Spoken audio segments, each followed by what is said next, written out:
आज हम पढ़ेंगे सेक्सुअल रिप्रोडक्शन इन प्लांट्स के बारे में। तो अगर हम बात करें वर्ड रिप्रोडक्शन की, तो रिप्रोडक्शन का क्या मतलब होता है? रिप्रोडक्शन का मतलब होता है ऐसा प्रोसेस जिसमें के नए इंडिविजुअल्स बनते हैं, यानी process of producing new individuals. और अगर हम बात करें सेक्सुअल रिप्रोडक्शन की, तो रिप्रोडक्शन की टाइप्स होती हैं, जिनमें से एक है सेक्सुअल रिप्रोडक्शन। तो सेक्सुअल रिप्रोडक्शन में क्या होता है कि नए इंडिविजुअल्स बनते हैं, लेकिन उसके लिए खास किस्म के सेल्स रिक्वायर होते हैं, जिनको कहते हैं, या स्ट्रक्चर्स रिक्वायर होते हैं, जिनको कहते हैं गैमीट्स। तो सेक्सुअल रिप्रोडक्शन के प्रोसेस में क्या होता है? गैमीट्स का फ्यूजन यानी गैमीट्स का मिलाप होता है और उसके नतीजे में नया इंडिविजुअल बनता है। तो आज के वीडियो में हम सेक्सुअल रिप्रोडक्शन देखेंगे, कौन से प्लांट्स के अंदर? हायर प्लांट्स के अंदर। और हायर प्लांट्स में भी कौन से प्लांट्स? फ्लावरिंग प्लांट्स के अंदर सेक्सुअल रिप्रोडक्शन का प्रोसेस देखेंगे। तो जैसे कि हमने पहले डिस्कस किया कि सेक्सुअल रिप्रोडक्शन में गैमीट्स इन्वॉल्व होते हैं।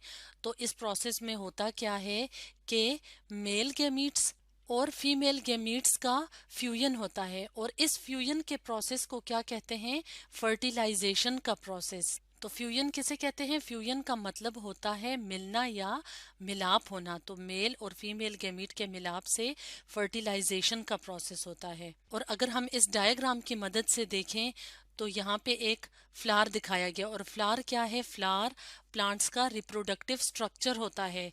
तो इसमें क्या क्या चीजें शामिल हैं? इसमें मौजूद होते हैं फीमेल रिप्रोडक्टिव पार्ट, जिसको कहते हैं पिस्टल या कार्पल। तो उसमें है स्टिग्मा, स्टाइल और ओवरी। और ओवरी के अंदर एक स्ट्रक्चर मौजूद होता है जिसे कहते हैं ओव्यूल। और ओव्यूल वो स्ट्रक्चर है जिसके अंदर फीमेल गैमीट्स मौजूद होते हैं। और अगर हम बात करें मेल रिप्रोडक्टिव स्ट्रक्चर की, तो यहाँ पे मेल रिप्रोडक्टिव स्ट्रक्चर ये वाले हैं, और इनको क्या कहते हैं? स्टेमन।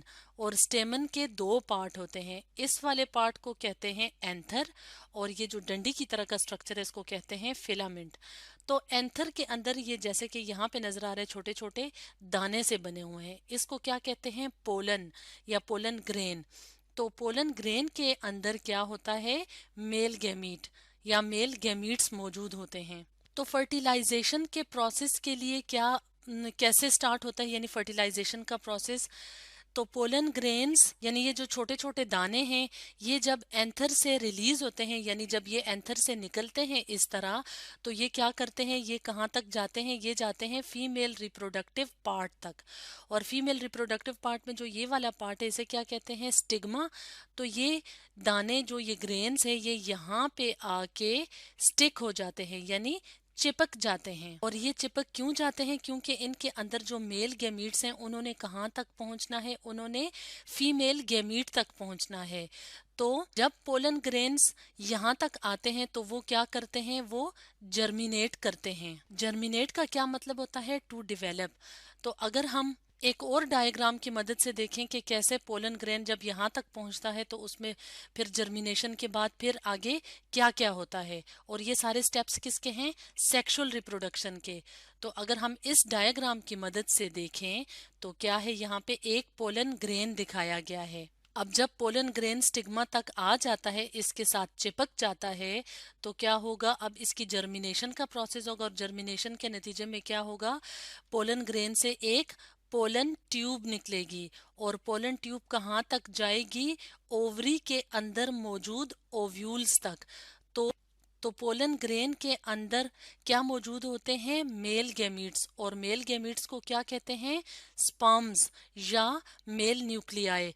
न्यूक्लियाई का मतलब होता है कि एक से ज्यादा न्यूक्लियस, और यहाँ पे कितने न्यूक्लियस हैं? दो हैं, इसलिए इन्हें कहा गया है न्यूक्लियाई। और मेल गैमीट को क्या कहते हैं? स्पर्म या मेल न्यूक्लियाई।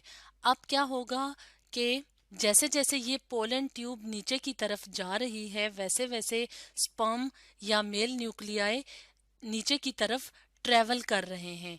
और अगर हम यहाँ पे देखें तो इस पार्ट में ये स्पर्म या मेल न्यूक्लियाई एक ओव्यूल तक पहुंच गए हैं। अब हम ये काफी सारे ओव्यूल्स हैं, इनमें से अगर एक ओव्यूल की बात करें और इसको अगर माइक्रोस्कोपिक व्यू में देखें यानी बड़ा करके देखें तो ओव्यूल के अंदर इस तरह मुख्तलिफ किस्म के सेल्स मौजूद होते हैं।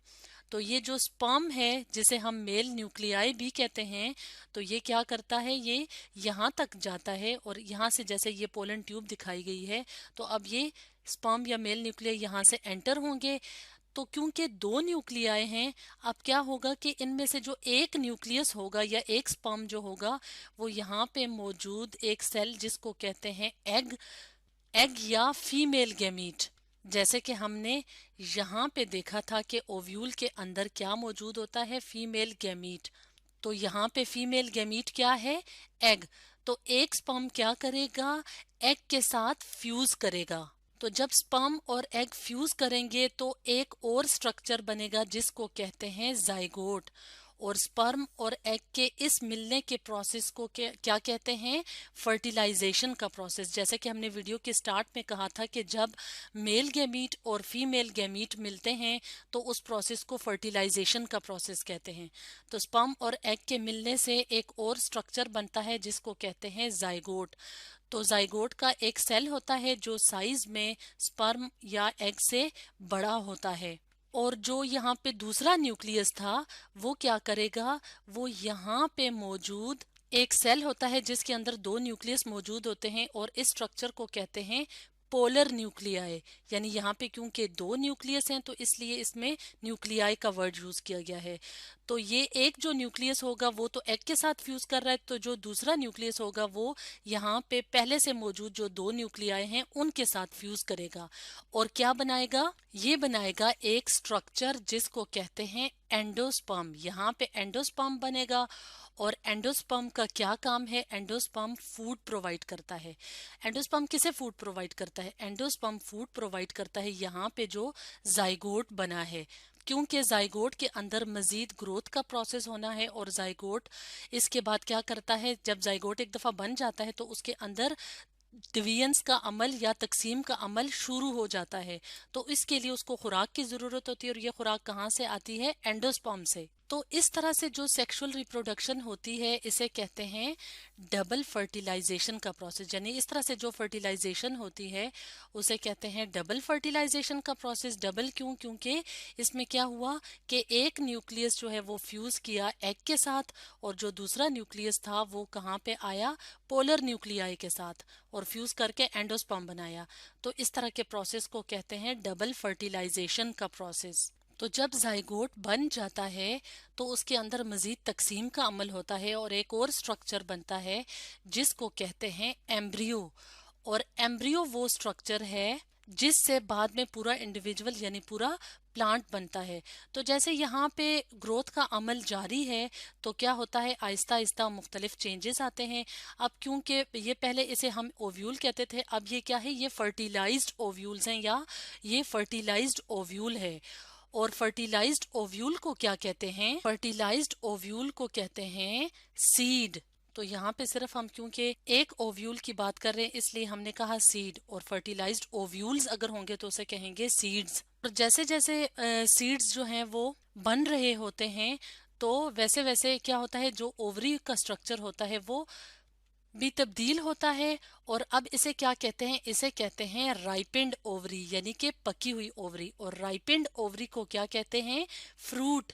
तो डबल फर्टिलाइजेशन के नतीजे में क्या बना, सीड्स भी बने और फ्रूट्स भी बने। और डबल फर्टिलाइजेशन का जो प्रोसेस है वो किस में होता है, यानी कि वो किसका स्टेप है, वो सेक्सुअल रिप्रोडक्शन का स्टेप है। और डबल फर्टिलाइजेशन किस में होती है, हायर प्लांट्स के अंदर जो फ्लावरिंग प्लांट्स होते हैं उसमें डबल फर्टिलाइजेशन का अमल होता है। और हमने ये क्यों कहा कि एम्ब्रियो से एक नया इंडिविजुअल या नया प्लांट बनता है, क्योंकि एम्ब्रियो किसके अंदर मौजूद है, सीड के अंदर मौजूद है। तो जब सीड को ग्रो करवाया जाता है या जर्मिनेट करवाया जाता है तो थोड़े अरसे बाद उससे क्या बनता है, पूरा प्लांट बनता है। तो स्टूडेंट्स, आज हमने पढ़ा सेक्सुअल रिप्रोडक्शन इन प्लांट्स के बारे में।